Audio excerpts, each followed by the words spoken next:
بسم اللہ الرحمن الرحیم۔ شروع اللہ کے نام سے جو رحمان و رحیم ہے۔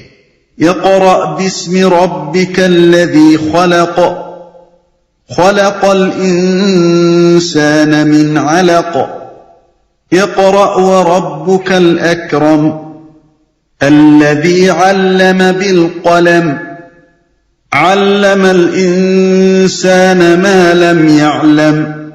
پڑھو اے نبی اپنے رب کے نام کے ساتھ جس نے پیدا کیا، جمے ہوئے خون کے ایک لوتھڑے سے انسان کی تخلیق کی۔ پڑھو اور تمہارا رب بڑا کریم ہے جس نے قلم کے ذریعے سے علم سکھایا، انسان کو وہ علم دیا جسے وہ نہ جانتا تھا۔ پڑھو۔ جیسا کہ ہم نے دیباچے میں بیان کیا ہے، فرشتے نے جب حضور سے کہا کہ پڑھو تو حضور نے جواب دیا کہ میں پڑھا ہوا نہیں ہوں۔ اس سے معلوم ہوتا ہے کہ فرشتے نے وحی کے یہ الفاظ لکھی ہوئی صورت میں آپ کے سامنے پیش کیے تھے اور انہیں پڑھنے کے لیے کہا تھا، کیونکہ اگر فرشتے کی بات کا مطلب یہ ہوتا کہ جس طرح میں بولتا جاؤں آپ اسی طرح پڑھتے جائیں تو حضور کو یہ کہنے کی کوئی ضرورت نہ ہوتی کہ میں پڑھا ہوا نہیں ہوں۔ رب کے نام کے ساتھ یعنی اپنے رب کا نام لے کر پڑھو، یا بالفاظ دیگر بسم اللہ کہو اور پڑھو۔ اس سے یہ بات بھی معلوم ہوئی کہ رسول اللہ صلی اللہ علیہ وسلم اس وحی کے آنے سے پہلے ہی صرف اللہ تعالیٰ کو اپنا رب جانتے اور مانتے تھے، اسی لیے یہ کہنے کی کوئی ضرورت پیش نہیں آئی کہ آپ کا رب کون ہے، بلکہ یہ کہا گیا کہ اپنے رب کا نام لے کر پڑھو۔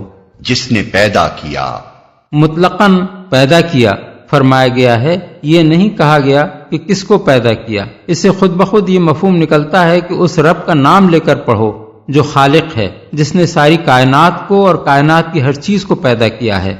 انسان کی تخلیق کی۔ کائنات کی عام تخلیق کا ذکر کرنے کے بعد خاص طور پر انسان کا ذکر کیا کہ اللہ تعالیٰ نے کس حقیر حالت سے اس کی تخلیق کی ابتدا کر کے اسے پورا انسان بنایا۔ علق جمع ہے علقہ کی، جس کے معنی جمے ہوئے خون کے ہیں۔ یہ وہ ابتدائی حالت ہے جو استقرار حمل کے بعد پہلے چند دنوں میں رونما ہوتی ہے، پھر وہ گوشت کی شکل اختیار کرتی ہے اور اس کے بعد بتدریج اس میں انسانی صورت بننے کا سلسلہ شروع ہوتا ہے۔ علم سکھایا، یعنی یہ اس کا انتہائی کرم ہے کہ اس حقیر ترین حالت سے ابتدا کر کے اس نے انسان کو صاحب علم بنایا جو مخلوقات کی بلند ترین صفت ہے، اور صرف صاحب علم ہی نہیں بنایا بلکہ اس کو قلم کے استعمال سے لکھنے کا فن سکھایا جو بڑے پیمانے پر علم کی اشاعت، ترقی اور نسلاً بعد نسلاً اس کے بقا اور تحفظ کا ذریعہ بنا۔ اگر وہ الہامی طور پر انسان کو قلم اور کتابت کے فن کا یہ علم نہ دیتا تو انسان کی علمی قابلیت ٹھٹر کر رہ جاتی اور اسے نشو و نما پانے، پھیلنے اور ایک نسل کے علوم دوسری نسل تک پہنچنے اور آگے مزید ترقی کرتے چلے جانے کا موقع ہی نہ ملتا جسے وہ نہ جانتا تھا۔ یعنی انسان اصل میں بالکل بے علم تھا، اسے جو کچھ بھی علم حاصل ہوا اللہ کے دینے سے حاصل ہوا۔ اللہ ہی نے جس مرحلے پر انسان کے لیے علم کے جو دروازے کھولنے چاہے وہ اس پر کھلتے چلے گئے۔ یہی بات ہے جو آیت الکرسی میں اس طرح فرمائی گئی ہے کہ وَلَا يُحِيطُونَ بِشَيْءٍ مِّنْ عِلْمِهِ إِلَّا بِمَا شَاءَ، یعنی اور لوگ اس کے علم میں سے کسی چیز کا احاطہ نہیں کر سکتے سوائے اس کے جو وہ خود چاہے۔ سورہ البقرہ آیت 255۔ جن جن چیزوں کو بھی انسان اپنی علمی دریافت سمجھتا ہے در حقیقت وہ پہلے اس کے علم میں نہ تھیں، اللہ تعالیٰ ہی نے جب چاہا ان کا علم اسے دیا بغیر اس کے کہ انسان یہ محسوس کرتا کہ یہ علم اللہ اسے دے رہا ہے۔ یہاں تک وہ آیات ہیں جو سب سے پہلے رسول اللہ صلی اللہ علیہ وسلم پر نازل کی گئیں، جیسا کہ حضرت عائشہ کی حدیث سے معلوم ہوتا ہے یہ پہلا تجربہ اتنا سخت تھا کہ حضور اس سے زیادہ کے متحمل نہ ہو سکتے تھے، اس لیے اس وقت صرف یہ بتانے پر اکتفا کیا گیا کہ وہ رب جس کو آپ پہلے سے جانتے اور مانتے ہیں آپ سے براہ راست مخاطب ہے، اس کی طرف سے آپ پر وحی کا سلسلہ شروع ہو گیا ہے اور آپ کو اس نے اپنا نبی بنا لیا ہے۔ اس کے بعد ایک مدت بعد سورہ مدثر کی ابتدائی آیات نازل ہوئیں جن میں آپ کو بتایا گیا کہ نبوت پر مامور ہونے کے بعد اب آپ کو کام کیا کرنا ہے۔ تشریح کے لیے ملاحظہ ہو تفہیم القرآن جلد 6 سورہ المدثر دیباچہ۔ كلا إن الإنسان ليطغى أن رآه استغنى إن إلى ربك الرجعى ہرگز نہیں، انسان سرکشی کرتا ہے اس بنا پر کہ وہ اپنے آپ کو بے نیاز دیکھتا ہے، حالانکہ پلٹنا یقیناً تیرے رب ہی کی طرف ہے۔ ہرگز نہیں، یعنی ایسا ہرگز نہ ہونا چاہیے کہ جس خدائے کریم نے انسان پر اتنا بڑا کرم فرمایا ہے اس کے مقابلے میں وہ جہالت برت کر وہ رویہ اختیار کرے جو آگے بیان ہو رہا ہے۔ بے نیاز دیکھتا ہے، یعنی یہ دیکھ کر کہ مال، دولت، عزت و جاہ اور جو کچھ بھی دنیا میں وہ چاہتا تھا وہ اسے حاصل ہو گیا ہے، شکر گزار ہونے کے بجائے وہ سرکشی پر اتر آتا ہے اور حد بندگی سے تجاوز کرنے لگتا ہے۔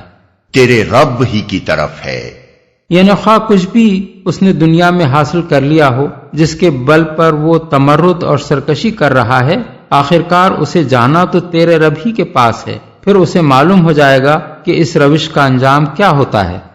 أرأيت الذي ينهى عبدا إذا صلى تم نے دیکھا اس شخص کو جو ایک بندے کو منع کرتا ہے جبکہ وہ نماز پڑھتا ہو۔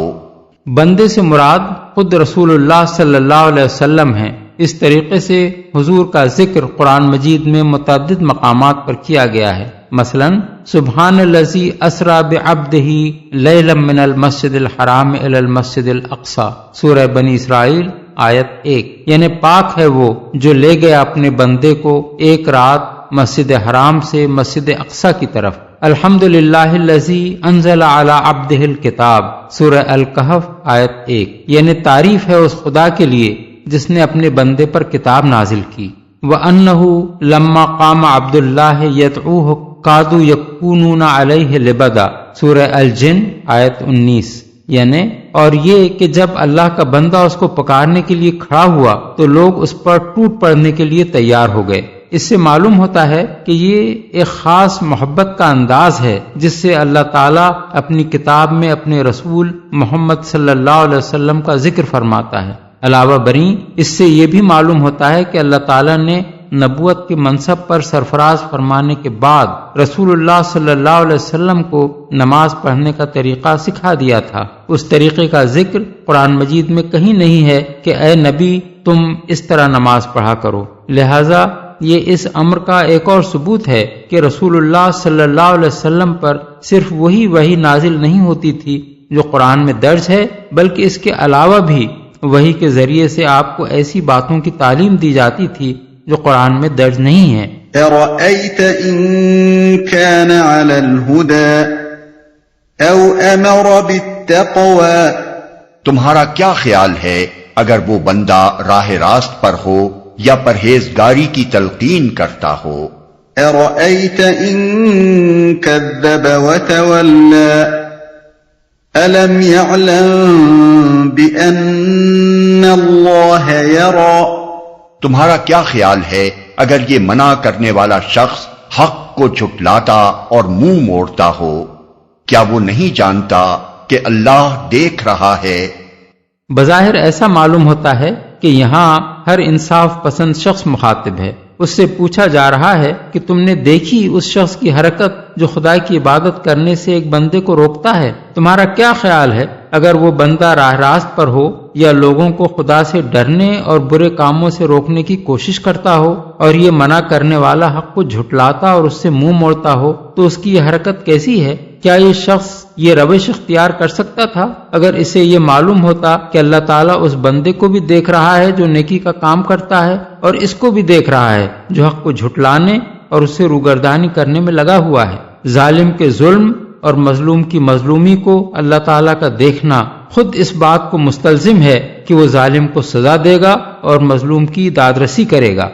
كلا لئن لم ينته لنسفعا بالناصية ناصية كاذبة خاطئة ہرگز نہیں، اگر وہ باز نہ آیا تو ہم اس کی پیشانی کے بال پکڑ کر اسے کھینچیں گے، اس پیشانی کو جو جھوٹی اور سخت خطا کار ہے، ہرگز نہیں۔